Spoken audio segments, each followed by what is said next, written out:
my relationship with food used to be, until very recently, a piss poor one. Again, growing up in such a dysfunctional house, my mom worked. She owned her own knitting store, and it kind of became, you know, the real youngest sibling instead of me. And so we sort of fended for ourselves. And a 9-year-old left to her own devices will eat macaroni and cheese and cookies, which I did. You know, when I did start really learning about my body and things like that, I didn't at the same time get a very good relationship with food. I just learned to sort of restrict what I eat and sort of kind of kept up this whole pattern of eating, salad and dessert.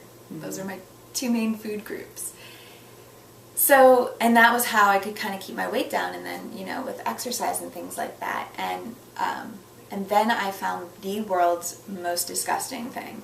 They are like this processed non-food or food product. And if you get them, they're gluten-free and sugar-free. So I do have lots of, like, you know, sugar problems and gluten problems. And I knew that, but it's really hard to eat well. And, you know, I had every excuse in the book why not to eat well. And so I was eating these bars and pretty much like subsisting on them, you know?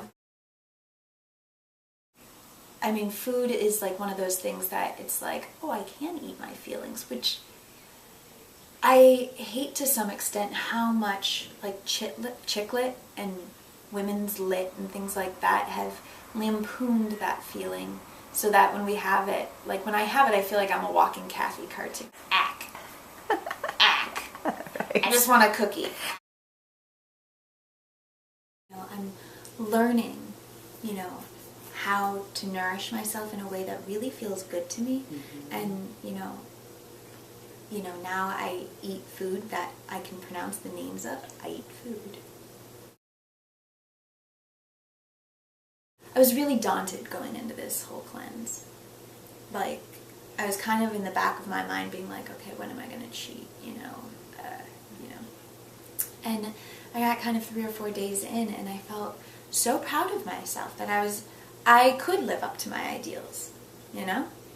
And like that was a bit, like I could go to Whole Foods and get a whole bunch of like greens and yummy things. I have a dear friend who's a nutritionist, and she's a holistic health counselor, and she started doing a cleanse, a group cleanse, and not a fast, because I don't believe in not eating food, because food is delicious. But so it was amazing the first day of this cleanse. I realized that I just never made time to make myself food and to give myself and nourish myself. I didn't give myself that gift of food. A student of mine came up to me and she's like, oh, you're doing the cleanse? Why? You're so skinny. It struck me that no matter how skinny I am, no matter how skinny anybody is, you still have those problems. You still have that innate fear of, what if I'm not good enough? What if this isn't enough? Oh my God, best thing that's happened to me. Like, this is one of the sexiest times I've had this year. I was walking down the street with like my, you know, farmer's market bag full of, it was beetroot and like the beets sticking out the top, and the guy was like just passing me on 16th Street, and I'm like walking up, you know, and he's like, nice roughage, and I was like, my beetroot brings all the boys to the yard. So my mom and I don't have a good relationship now, and you know, she called me the day after my birthday for our once-a-year awkward talk, and she started to tell me about how my older brother was finally graduating from college, and she was so proud of him. Now, this was 2 days before my own graduation from a master's program, summa cum laude, you know, like things are going really well. And, you know, I'm really proud of this, and she didn't even remember I was in grad school. For 2 days after that, I mean, I just felt like shit. I just wanted to eat shit, and, you know, I had this sense of waking up on graduation morning, which should have been this amazing day for me.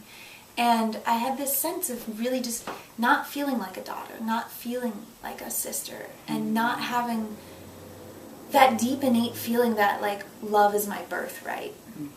That I was born into something that just somebody is always there sort of holding me in their mind. And I've had to fight tooth and nail for that feeling. And it still works.